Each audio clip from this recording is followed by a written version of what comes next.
Welcome. Billie Eilish est une jeune chanteuse américaine qui s'est fait connaître en 2016 avec Oh Sans Hey. Elle est devenue célèbre dans le monde entier en 2019 grâce à Bad Guy. Billie Eilish a la musique dans la peau depuis toute petite. Née à Los Angeles, aux États-Unis, elle est la fille de Patrick et Maggie O'Connell, des passionnés de musique. Billie Eilish et son frère ne vont pas à l'école, car leurs parents préfèrent leur donner des cours à la maison. Ils apprennent le solfège et sont imprégnés par l'écoute de nombreux groupes très divers, comme les Beatles ou Linkin Park. Dès l'âge de 8 ans, elle chante dans la chorale de l'église à Los Angeles. C'est à cette époque qu'elle découvre qu'elle a une jolie voix et qu'elle commence à penser à devenir chanteuse. Oh Sans Hey, un premier titre réussi. Son frère, Finny, est également très attiré par la musique et crée son propre groupe. Billie imite en écrivant, composant et chantant très vite ses propres titres. Elle s'inspire d'artistes qu'elle adore, comme Lana Del Rey ou Drake. Le hip-hop et le rap sont des domaines musicaux qui l'attirent tout particulièrement. Pourtant, c'est grâce à une ballade romantique que Billie Eilish perce dans le milieu de la chanson. Elle écrit le titre Oh Sans Hey, une vraie ode à l'être aimé. Le frère et la sœur collaborent sur cette chanson, l'un en s'occupant de la partie instrumentale et l'autre en posant sa voix sur le titre. Un succès précoce à 14 ans. Billie Eilish envoie l'enregistrement de la ballade à sa professeure de danse, qu'il adore et compose une chorégraphie avec. En 2016, Oh Sans Hey est ensuite posté sur la plateforme musicale SoundCloud, où le titre récolte un grand succès. Cela redonne confiance à Billie Eilish, pour qui la vie n'est pas facile à l'âge de seulement 14 ans. En effet, l'adolescente souffre d'un trouble de l'attention, d'hyperactivité, de dépression et du syndrome de Gilles de la Tourette. Oh Sans Hey est écouté des milliers de fois sur SoundCloud et finit par attirer l'attention des labels. Plusieurs proposent une collaboration à Billie Eilish. La jeune fille finit par signer avec le label Dark Room, qui sort Oh Sans Hey en tant que single.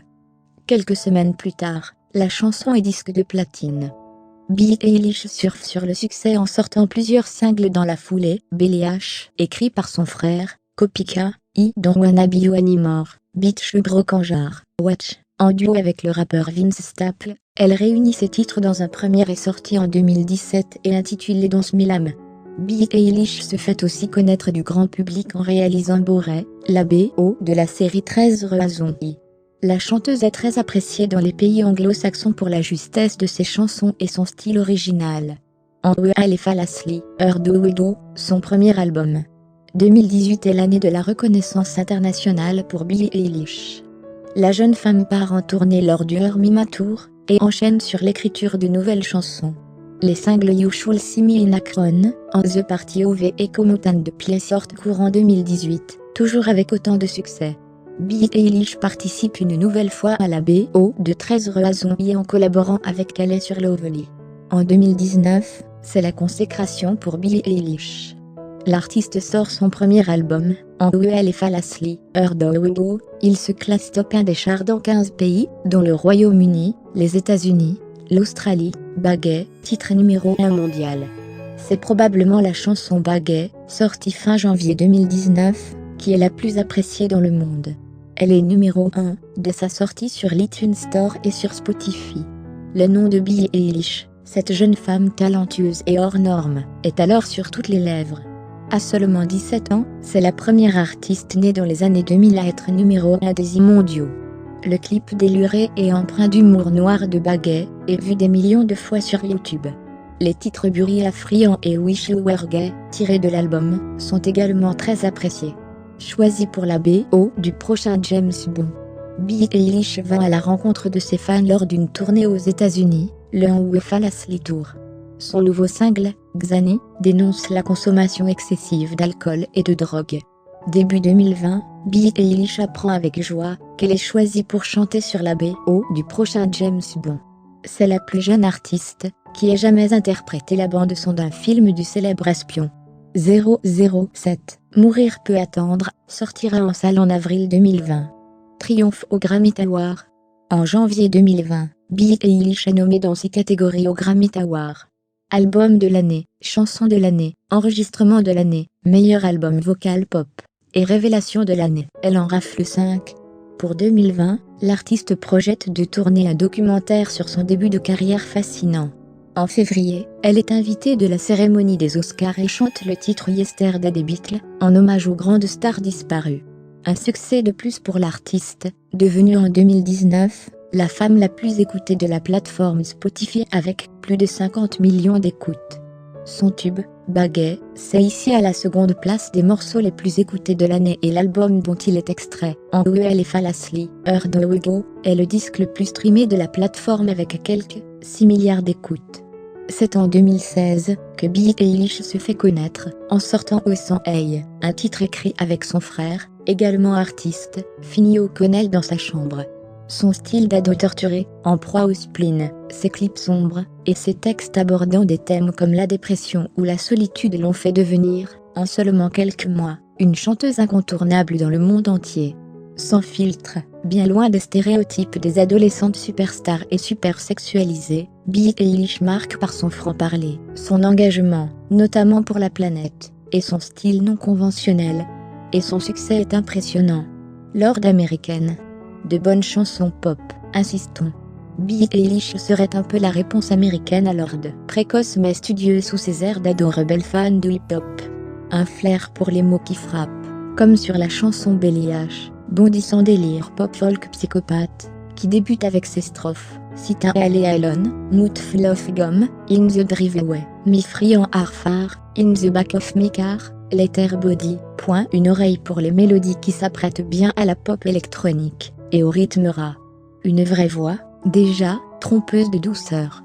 Ça prend de tout, pour faire un monde, mais lorsqu'on tombe sur les niaiseries de Bababi, floridienne de 15 ans plutôt invitée à Ilzonic, le 11 août et qui joue la provoque facile sur les abrutissanteuses au Eibish, on se réconforte, en écoutant Don't Milam, le premier Eilish paru l'automne dernier chez Interscope.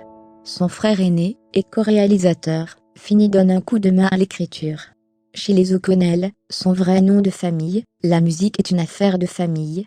Papa et maman sont musiciens et acteurs, mais ils ne m'ont pas ouvert les portes de l'industrie de la musique, insiste Billie.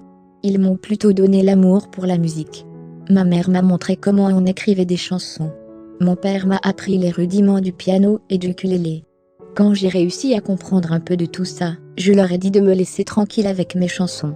Malgré l'horaire chargé, et la tournée qui s'étire depuis le début de l'année, elle bénéficie de l'école à la maison, avec des enseignants qui la retrouvent parfois en tournée, et Eilish a su trouver l'inspiration pour boucler ce premier album attendu d'ici la fin de l'année, puis enregistrer une efficace collaboration avec le chanteur R&B Kali, Lovely, paru en avril dernier.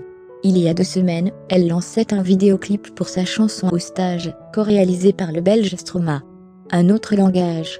Quand j'ai commencé à écrire des chansons à 11 ans, j'écrivais simplement les trucs qui me passaient par la tête, et que je ne savais pas comment exprimer autrement, poursuit-elle. Tu sais comme parfois, tu cherches le bon mot, mais il ne vient pas. La musique, pour moi, me servait de vocabulaire alternatif à ce que je ressentais. Mais encore, qu'est-ce qu'une jeune fille de 11 ans avait de si urgent, de si nécessaire à dire à travers ses chansons? Personne ne semble se souvenir de ce que c'était, avoir 11 ans, pas toujours simple, réplique-t-elle. Personne ne se souvient d'avoir été un jeune humain, c'est quelque chose de terrifiant. Oh migo. Puis, quand j'avais 12 et 13 ans, j'étais terrorisée par tout ce que je n'avais pas encore appris. Tu vois, j'ai 16 ans aujourd'hui, pourtant on me demande encore si j'ai assez vécu pour pouvoir écrire des chansons. Fermez les guillemets, et juste là, en ce moment, on ressent comme un petit coup de vieux. Ah, stoppy. You're cool. Merci, Billie. En novembre 2018, Billie Eilish révélait être atteinte du syndrome de Gilles de la Tourette, maladie neuropsychiatrique qui se caractérise par des tics moteurs, parfois vocaux. L'interprète de Me-Boy avait confirmé être atteinte du syndrome, après que des compilations de ces tics physiques avaient été publiées sur Internet. Je n'en ai jamais parlé avant, parce que je ne voulais pas que les gens pensent à la Tourette à chaque fois qu'ils me voient. Mes tics sont uniquement physiques et discrets, avait-elle déclaré sur Instagram. J'ai aussi appris que beaucoup de mes fans étaient atteints du syndrome de la Tourette, ce qui m'a fait me sentir plus confiante avec mon public et avec ma maladie.